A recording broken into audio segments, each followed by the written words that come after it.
Hey, salut tout le monde.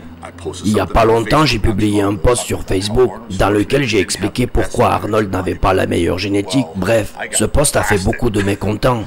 Donc permettez-moi aujourd'hui d'éclaircir un peu quelques points. Quand je dis qu'il n'a pas la meilleure génétique, je lui enlève pas son mérite, mais au contraire. Quand vous n'avez pas la meilleure génétique et que vous devenez célèbre dans le culturisme, mais que dis-je, ce mec est devenu le plus grand des champions, un énorme respect pour ça. Donc voilà. Comme je l'ai dit, sa génétique était moyenne. Ses jambes, il lui a fallu des années pour les développer. Il avait justement perdu son premier concours Mister Olympia à Frank Zane à cause de ça. Il avait encore d'autres insuffisances, bien sûr, mais bon. Il est retourné en salle pour ne travailler quasiment que les jambes.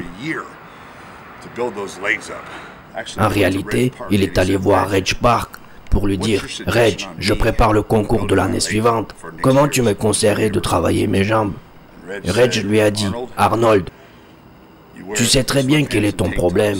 Chaque jour, tu mets un débardeur pour montrer ton grand torse et un pantalon pour cacher tes jambes.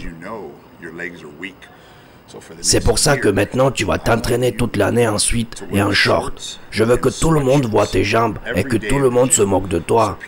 Il n'y a que ça qui te motivera pour travailler tes jambes. » Arnold l'a écouté et chaque jour, on n'arrêtait pas de le chambrer pour ses jambes.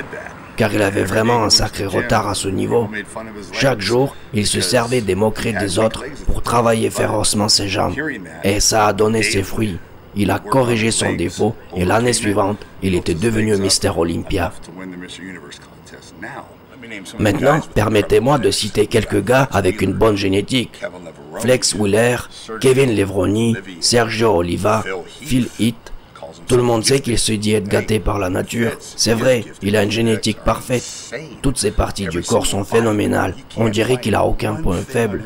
Même quand il n'était pas encore pro, il avait déjà un physique presque idéal. Et que dire de Dexter Jackson? Ces gars-là avaient tout simplement une génétique divine. Et quant à Arnold, il n'avait pas cet avantage. Mais malgré ça, il a réussi de bâtir un physique de champion, car il avait un mental de battant. Je vais vous dire franchement, personne ne pouvait égaler sa force mentale. Prenez un exemple, toutes les choses qu'il a accomplies et obtenues dans sa vie. Tout ça parce qu'il avait une force intérieure phénoménale. C'est pour ça qu'il est devenu champion, et non parce qu'il avait une bonne génétique.